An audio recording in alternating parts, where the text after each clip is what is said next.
I'm going to continue on my little example of developing your strumming.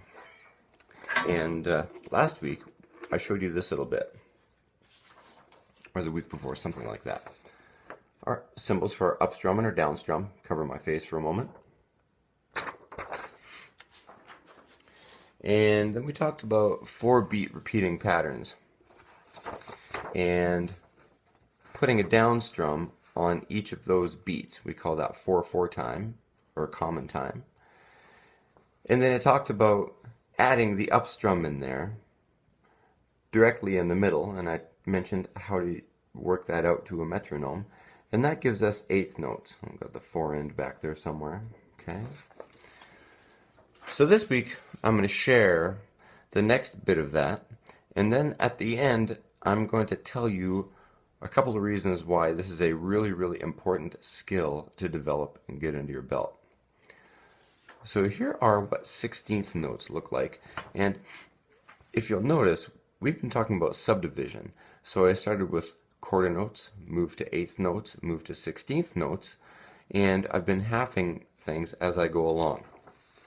So here we have those 16th notes. I'll probably have to back up for a little bit here. And how we count those is 1E and a 2E and a 3E and a 4E.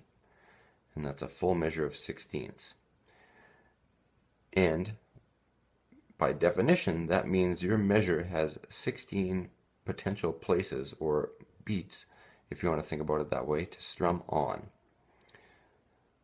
So we can actually fill up and make quite a busy strumming pattern with this. And like I mentioned last week, we want to develop the muscle memory so that our strumming hand is always moving regardless of what is happening with our fretting hand. For me, I'm right-handed, so that means my strumming hand is my right hand, my fretting hand is my left hand. So when I get these to the metronome, practicing these, I'm creating muscle memory. My strumming hand is basically doing what it needs to be doing. This is a key time for me to start understanding what the concept of groove is. And here are the two really important things that you get from developing this ability.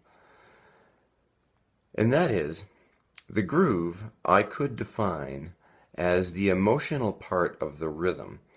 It's basically the part of the song that you relate to emotionally and say, wow, the beat of this song is fantastic, it makes me feel so happy, or man, it makes me feel like getting up and dancing, or I've had such a crappy week and this song just really meets where I'm at.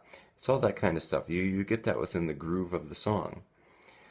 And to develop a really strong groove to attract the ear of the listener without boring them, it's really important to be able to mix in a single measure 16th notes and 8th notes ideas, or maybe 16ths and 8ths and quarters, or whatever, to be able to change those things up. And a really good example of that is the strumming pattern for Tequila Sunrise by the Eagles. Give that a listen and see if you can figure out how to play it.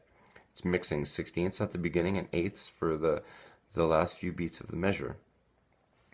Now, what all of this spacing is also teaching you, and I'm talking about down the road if you haven't ventured into this area yet, that is, you can think about rhythm or music or a good story or whatever you want has to have contrast in it. So it needs to have moments of sound and it needs to have moments of silence. Developing a groove, playing rhythm guitar is very much like that, but that's not the only thing. The other thing that is definitely like that is playing lead and improvising. As you're learning how to combine eighth notes ideas and 16ths and quarters and whole notes and half notes and all of that, now you're actually developing a little bit of an idea in terms of phrasing. All the potentials and the possibilities that you have to create an interesting melody, an interesting lead line, and some ways to, what's the word I'm looking for? Improvise. So you're not stuck into the same thing of playing eighth notes all the time. Here's an example of that. I've heard a few students on their journey getting stuck into this thing.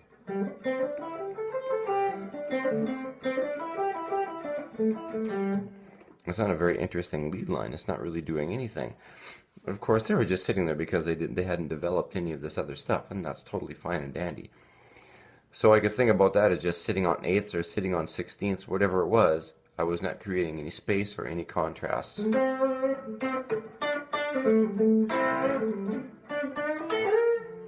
Oh, wrong note there. So, I hope that makes sense to you. Have fun working out your strumming patterns. Get used to those sixteenths. And I also wanted to say, the times when you're actually moving your hand in time with a metronome, but you're not strumming the strings, those are called ghost strums, and those are really, really important. We're not always making sound all the time through, and it gets very boring and fatiguing to listen to, even if you're listening to a funk rhythm that's much busier than that.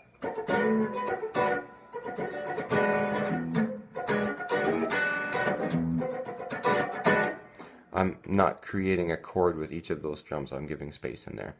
So yeah, have fun with it, mess around with it, get that under your belt, and I'll give you some more. Have a great night.